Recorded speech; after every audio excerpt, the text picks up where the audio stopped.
নমস্কার, সবনাবিক নিউজ নেটওয়ার্কে স্বাগত। শেষ দফা নির্বাচনের আগে ফের রক্তাক্ত হলো বাংলা। তৃণমূলের পঞ্চায়েত সদস্যকে লক্ষ্য করে চালানো হলো গুলি। জয়নগর লোকসভা কেন্দ্রের বকুলতলা থানার গড় দেওয়ানি এলাকার ঘটনা। অভিযোগের তীর বিজেপির দিকে। স্থানীয় সূত্রে খবর, গতকাল রাতে এলাকায় ভোটার স্লিপ বিলি করার জন্য প্রস্তুতি নিচ্ছিলেন তপন মণ্ডল। সেই সময় 4-5 জন দুষ্কৃতী এসে তাকে ঘিরে ধরে। কোনো কিছু বুঝে ওঠার আগেই তার উপর হামলা চালায় দুষ্কৃতীরা। এক প্রত্যক্ষদর্শী জানিয়েছেন, প্রথমে তপনকে লক্ষ্য করে গুলি চালালেও তার লক্ষ্যভ্রষ্ট হলে মৃত্যু নিশ্চিত করতে বোমা ছোড়ে দুষ্কৃতীরা।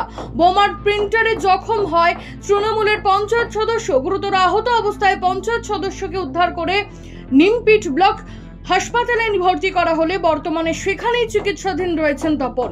দাদা, আমরা ভোটার স্লিপ বিলি করে এসে আর কিছু কাগজ বাকি বাছাই করছিলাম। হঠাৎ দেখি কোথা থেকে 4-5 জন এসে মাত্র ফায়ারিং করলো, গুলি ফায়ারিং করলো। ওর পাশে আমি বসেছিলাম।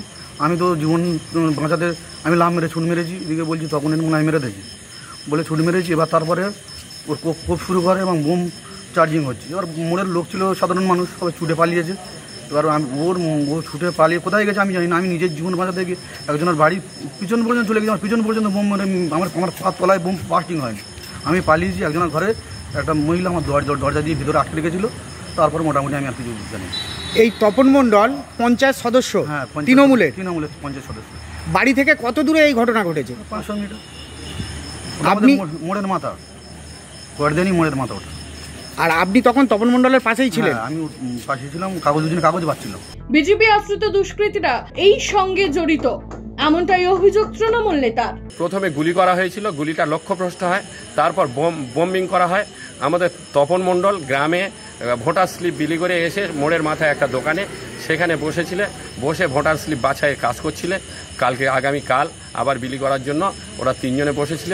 এই সময় এমন সময় 4-5 জন দুষ্কৃতী ওরা এসে ওখানে অতর্কিতে গুলি চালায়। গুলিটা লক্ষ্যভ্রষ্ট হয়। তখন তপন দোকানের মধ্যে চলে যাওয়ার চেষ্টা করে।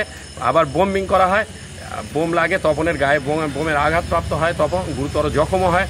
সেই অবস্থায় ও দোকানের মধ্যে ঢুকে যাওয়ার চেষ্টা করে, শাটার ফেলার চেষ্টা করে। সেই সময় পিছন থেকে আবার ধারালো অস্ত্র দিয়ে তপনকে কোপানো হয়। তারপরে তপন দোকানের মধ্যে ঢুকে গেলে ওরা দুষ্কৃতীরা রাস্তায় বোম্বিং করতে করতে পালিয়ে যায়। যে দুষ্কৃতীরা করেছে তারা কি কোনো রাজনৈতিক দলের লোক? আমাদের অনুমান এটা আইন প্রশাসন ওখানে অলরেডি উপস্থিত। এই মুহূর্তে আমরা বলতে পারছি না ওটা, কিন্তু বিজেপি আশ্রিত দুষ্কৃতীরা এই কাণ্ড ঘটিয়েছে বলে আমাদের অনুমান। ঘটনাকে কেন্দ্র করে চাঞ্চল্য ছড়িয়েছে এলাকায়। খবর পাওয়া মাত্রই ঘটনাস্থলে পৌঁছেছে প্রশাসনিক আধিকারিকেরা। ইতিমধ্যেই বকুলতলা থানায় অভিযোগ দায়ের করা হলো। ঘটনার তদন্তে নেমেছে পুলিশ, যদিও এখনো পর্যন্ত কেউ গ্রেপ্তার হয়নি। মামনি ডায়েস, সবনাবিক নিউজ, দক্ষিণ 24 পরগনা। সমস্ত খবরের আপডেট পেতে লাইক করে সাবস্ক্রাইব করুন সবনাবিক নিউজ। সেই সঙ্গে বেল বাটন প্রেস করতে ভুলবেন না। আপনাদের একটা সাবস্ক্রিপশন আমাদের জন্য অত্যন্ত মূল্যবান। জয় হিন্দ।